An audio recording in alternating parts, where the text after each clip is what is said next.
সালটা ছিল 2020। সবার নিশ্চয় মনে আছে 2020 সালটা আমাদের কি ছিল। লকডাউন। আর এই লকডাউনের সময় কেউ বাইরে বেরোতো না।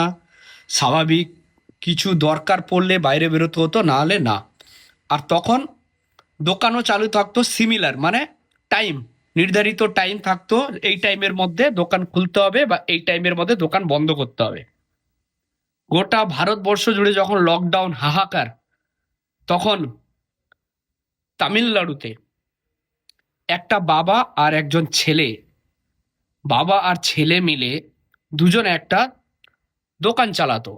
আর ওই দোকান কোনো কারণে একটু দেরিতে বন্ধ হওয়ায় তামিলনাড়ু পুলিশ ওদের বাবাকে আর ছেলেকে দুজনকেই অ্যারেস্ট করে।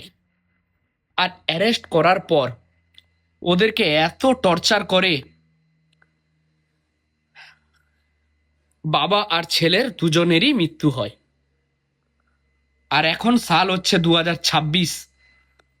এই 26 সালে তামিলনাড়ুর গভর্নমেন্ট ডিক্লেয়ার করেছে, কোর্টে ফেসলা করেছে, টোটাল 9 জন পুলিশ অফিসারকে ওই হত্যাকাণ্ডে মৃত্যুদণ্ড বা ফাঁসির সাজা দেওয়া হয়েছে।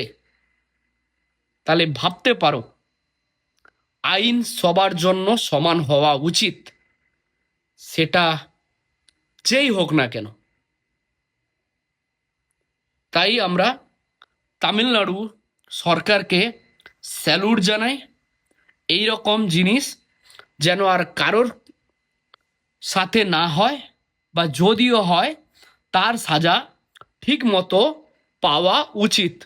সে যেই হতে পারে, মন্ত্রী হতে পারুক, পুলিশ হতে পারুক, নেতা হতে পারুক, যেই হতে পারুক, আমার মতে সাজাটা সবার জন্য সমান।